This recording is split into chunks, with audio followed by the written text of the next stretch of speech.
recent years, many video game series have found success through TV adaptations. They can come in the form of live-action series, like The Witcher, or as animation, like the popular Castlevania series.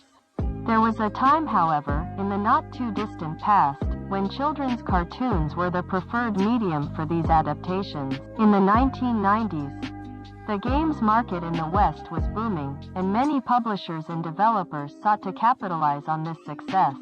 This led to a legion of cartoons, which served as a great way for companies to market their games and merchandise, while the quality of some of these drawings left something to be desired.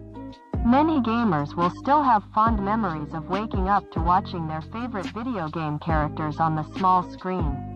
So guys, in this video I separated 7 games from the games that had cartoons. So let's go to the top. In 7th place, Super Mario Bros.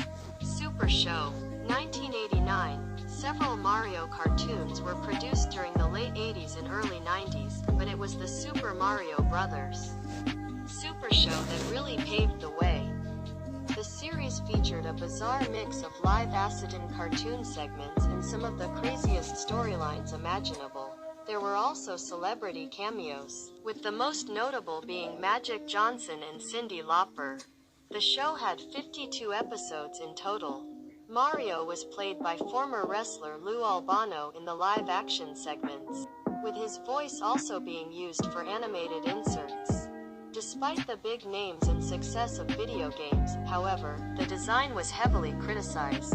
In 6th place, The Legend of Zelda, 1989. In the same year, there was another game that also had a cartoon, called Zelda, who also had an animated series at the same time, The Legend of Zelda. The design was based on the original game, although it also contained occasional references to its sequel.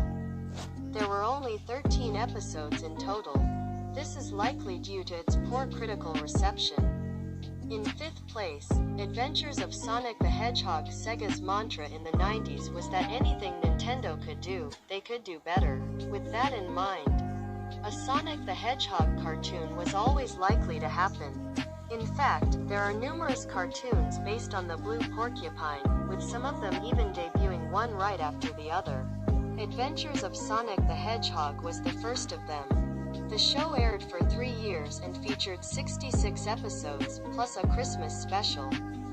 Sonic was voiced by Jaleel White, the same actor who played Steve Urkel on Family Matters, and several other experienced actors were cast in supporting roles. The cartoon received a mixed response from critics. In 4th place, Mega Men, 1994. The Mega Man cartoon was well received by critics thanks to its great animation and fantastic voice acting. Ian James Corlett provided the voice of Mega Man, who later voiced Goku in the Saban dub of Dragon Ball Z. As might be expected, many robots found in previous Mega Man games have appeared throughout the series, and Dr. Wily reprised his role as the main antagonist. The show performed quite well in the ratings, and at one point was even the highest-rated children's show in America. It ran for 27 episodes in total, but a planned 3rd season was cancelled due to budget constraints. In 3rd place, Double Dragon, 1993. The Double Dragon cartoon provided a backstory for the series' protagonists Jimmy and Billy Lee. In many ways, it is reminiscent of the Karate Kid films, with Billy being trained by a noble martial artist while Jimmy is trained by a martial artist. Evil sociopath, after his master betrays him. However, Jimmy joins his brother. The series ran for 2 seasons and spawned the game Double Dragon V: The Shadow Falls. Unfortunately, neither the cartoon nor the game impressed critics much, and it was cancelled in 1994. There were also a number of action figures and vehicles that came with it, though, like the series, they didn't impress. 2nd place, Street Fight the Animated Series, 1995. Shortly after the 1994 live-action film, Street Fighter, the animated series arrived on USA Network in October 95. Unfortunately for Capcom, the series' reviews were just as scathing as the films. Critics sandblasted nearly every aspect of the design, with the animation in particular drawing much criticism.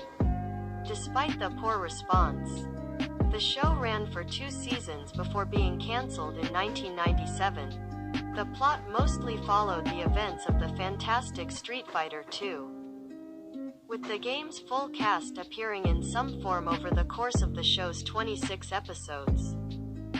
It was part of the Action Extreme Team programming block and featured a series of crossover episodes with other cartoons from that block.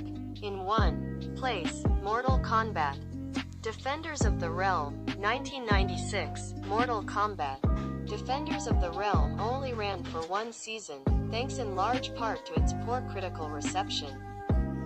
While many of the game's characters appeared throughout the series, it often felt more like a cheap copy than a licensed adaptation. The animated gentleman had many problems, but by far the biggest was his complete lack of violence. The series' hallmark was replaced by watered-down combat scenes that were capped with life lessons, much to the chagrin of fans and critics alike. One of the only real positives was its stellar voice cast, which included greats like Ron Perlman and Luke Perry. Sadly, however, their performances weren't enough to make up for the mediocrity found elsewhere. Thanks guys, thanks for everything, and until next time.